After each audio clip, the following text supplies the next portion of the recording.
Doctor horticulture YouTube ఛానల్కి స్వాగతం. నా పేరు డాక్టర్ డి తిరుపల్, ఉద్యాన శాస్త్రవేత్త. మామిడిలో పూతకి ముందు తీసుకోవాల్సినటువంటి కొన్ని జాగ్రత్తలు తెలుసుకుందాము. అక్టోబర్ నెల, నవంబరు, డిసెంబర్ ఈ 3 నెలలు మామిడి తోటలకు ఎలాంటి నీటి ఇతరులు ఇవ్వకూడదు.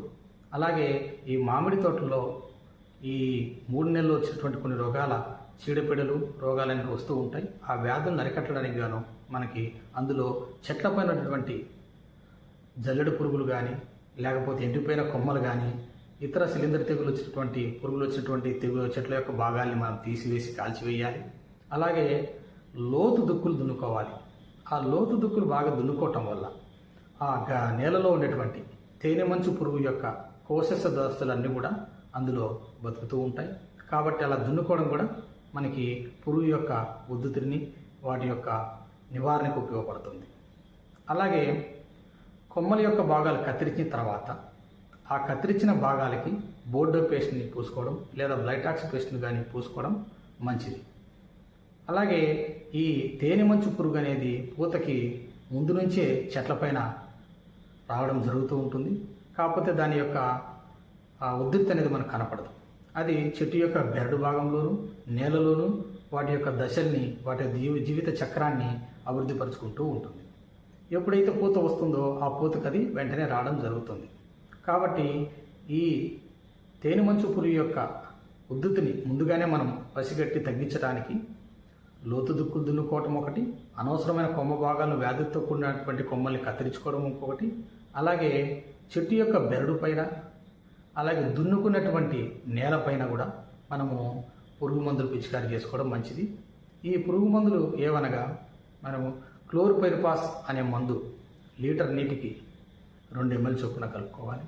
లేదా మోనోక్రోటోపాస్ అనే మందు 1 లీటర్ నీటికి 1.5 ml చొప్పున ప్లస్ ఈ రెండిట్లో ఏదో ఒకటి తీసుకొని వేప నూనె 10,000 ppm లీటర్కి 5 ml చొప్పున కలుపుకొని చెట్ల యొక్క బెరడు పైన, అలాగే భూమిలో లోతు దుక్కు దున్నటువంటి పొలాలపైన కూడా ఇవి పిచికారీ చేసుకున్నట్లయితే వాటి యొక్క పురుగు యొక్క కోశస్థ దశలు కానీ లేకపోతే ఆ చెట్లపై నుంచి రాలిపడినటువంటి పురుగుల యొక్క భాగాలు కానీ ఏవైనా ఉంటే చనిపోవడానికి వీలుంటుంది. అలాగే ఆ రెడీ అయినటువంటి పొలంలో మనము లైట్గా తేలికపాటి తడులు ఇవ్వాల్సి ఉంటుంది. ఈ అక్టోబర్ నుంచి నవంబర్ నెలలో పడినటువంటి వర్షాల కారణంగా ఈ మామిడి తోటలో కొన్ని రకాల శిలీంధ్ర తెగులు లేదా పురుగులు ఆశించడానికి అవకాశం ఉంటుంది. అందులో ప్రధానంగా పక్షికన్ని తెగులు లేదా యాంథ్రాక్నోస్ అంటుంటాం. ఇది ఎక్కువగా మామిడి తోటలో వస్తూ ఉంటుంది. ఈ మామిడి తోటలో యాంథ్రాక్నోస్ లేదా పక్షికన్ని తెగులు మనం గమనించినట్లయితే దాని యొక్క నివారణకి రైతులు మందులు పిచికారీ చేసుకోవాల్సి ఉంటుంది. అందులో మందులు ఏవనగా కార్బండిజం ప్లస్ మ్యాన్కోజెబ్ కాంబినేషన్లో ఉన్నటువంటి మందు 1 లీటర్ నీటికి 2 గ్రాముల చొప్పున కలుపుకొని చెట్లపైన పిచికారీ చేసుకున్నట్లయితే ఈ వ్యాధిని మనం అరికట్టవచ్చు.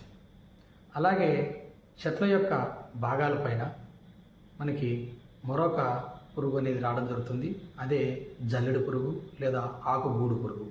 ఇది సాధారణంగా పూతకు ముందు ఎక్కువగా వస్తూ ఉంటుంది.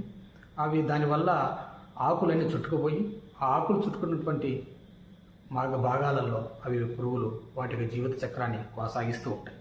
కాబట్టి ఆ జల్లెడ పురుగును పూర్తిగా నివారించడానికి పూతకు ముందే ఆ కొమ్మలన్నింటినీ కట్ చేసి వాటిని కాల్చివేయాలి. అలాగే ఈ తీసేసినటువంటి భాగాలన్నింటినీ కూడా మనం పొలంకు దూరంగా వేసుకొని కాల్చుకుంటే ఇంకా మంచిది.